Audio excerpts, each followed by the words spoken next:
My name's the Foot Fever, and today we're back with another GTA 5 car test. And today we're testing out the great Progen GP1. I just got this car, and I wanted to do a car test on it for a couple reasons. One, because it's the newest car; it came out 2 days ago, and because it's another Progen car. Of course, we have the Progen T20, which I have too, and now we have the Progen GPI. Or Progen GP1, whatever you want to call it. Now, my first playthroughs and thoughts about the Progen GPI is the front of it, although it may not look like the Cheetah, it's very low like the Cheetah. Like the Cheetah, you can walk up the hood, and you can basically ramp cars that have high suspension. Like, I could ramp this SUV right here, because it's a really low suspension. But it doesn't have that much trouble as going over corners. Or going over like little edges and little sidewalks like that. And it's also very fast. Its acceleration is good, and its top speed is pretty good too. I'm pretty sure if this is fully customized too, it matches close to the entity, and you can also get the trim color, which is pretty good. And this is my Progen GPI. I think it's pretty fast. It's not honestly not that light. It's small though. It's like a it has kind of the small form factor of an Itali, but like the weight of something a little heavier, more like a T20. You're not going to be hitting a lot of cars off the course, but a lot of cars aren't going to be like cars you can hit off the Itali and the X80 and some cars like that, but it won't be hitting cars off the course, but cars won't be hitting you off the course unless you get up to like an adder. So, here's the big question. We are going to test it on the drag and then also test it on 5 laps. Or, no, not 5 laps, I'm sorry. 3 laps around criminal records, which would be pretty good. I always go front bumper to the front edge, and I make sure I line it up perfectly. And let me just get my timer out. Go in 3. Just give it a little bit to spin up. Go. Its start off time is very quick. It looks like it'd be an electric car like the Coil, but it's actually not. It's a gas powered car, which I didn't mean to turn, which I was very surprised about.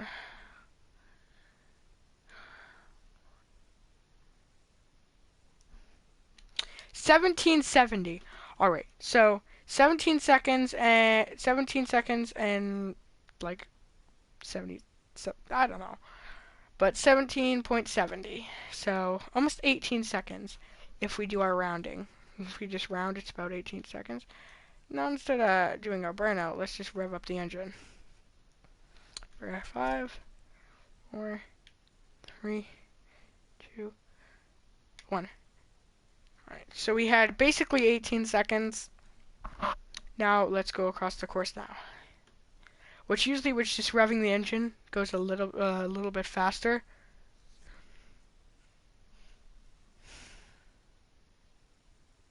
Boom. So about 17 seconds when we were just revving the engine. And if you want to see this car like ramp some other cars, I can show you ramping some other cars. It's a pretty good car to ramp other cars in because it's really low. Honestly, when me and Luke were driving it around, I said it was like a ramp buggy. Because if you're going at a high enough speed, it will ramp under cars that are driving. Of course, not cars with low suspension, but it might ramp under this one.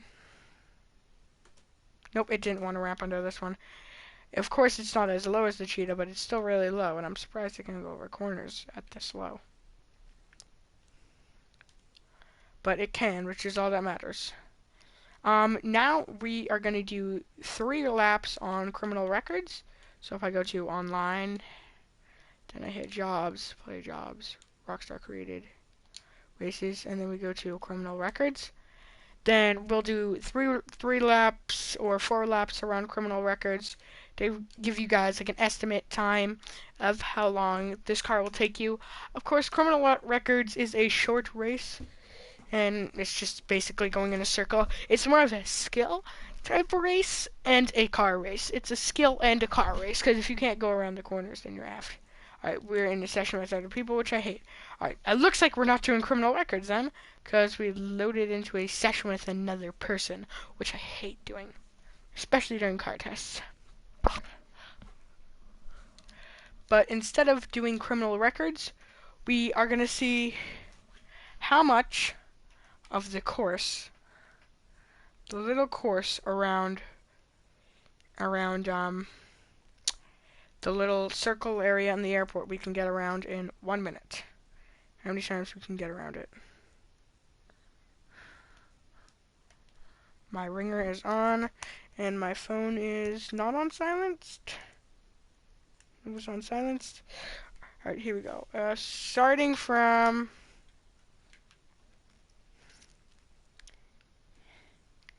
right here. 3, 2, 1, go. Alright, we're starting. Of course, traffic is not off and people are still here. Basically like it would be if you were driving it around normally. And we're going pretty good so far. It's 40 seconds right now. That's 1. Ooh, we crashed. Keep going. That's, I'd say if you don't crash, you can make it about 2 and 2.3, 2.5 times around.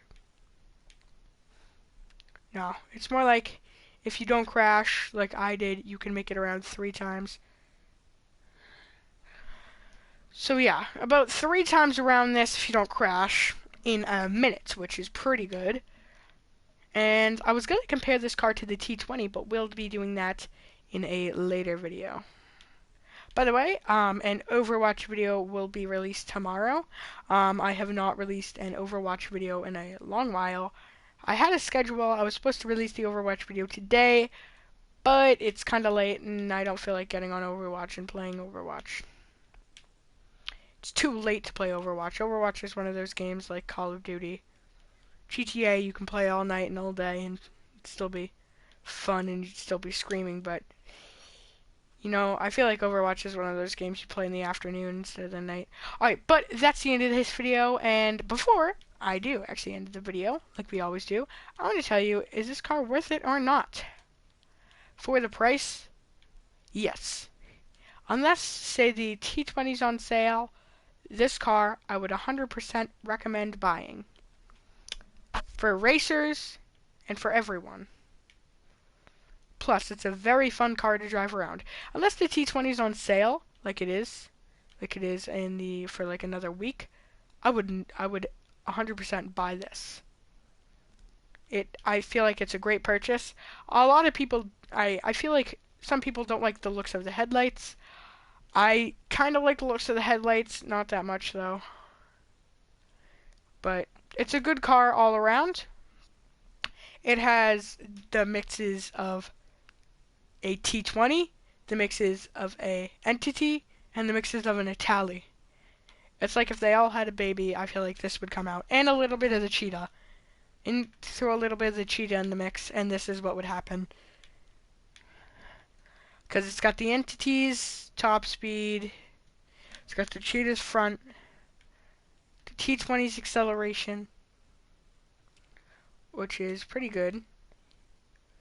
And, you know, it's got the Itali's look. It's got the Itali's size, the Itali's look, the Itali's feel.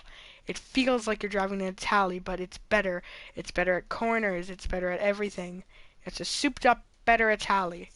And it's also cheaper. That I would 100% recommend buying if you have the $1.26 million to spend. I'll actually show you the car right now and what it looks on Legendary Motorsports. This is the car right here. 1.26 million, as I said. if you have the money, I would definitely go for it. It's got some sweet upgrades. It has a ton of upgrades, and it's a really good car. And I would definitely recommend buying it. And it also has these cool doors. I forget what those doors are called, but it has those really cool doors. And the engine's in the back, of course, not in the front. But that's the end of this car review. If you found this video fun, interesting, or helpful, make sure to drop a like down below. It really helps me out. And I'll see all you guys in the next one. Bye, guys. Peace.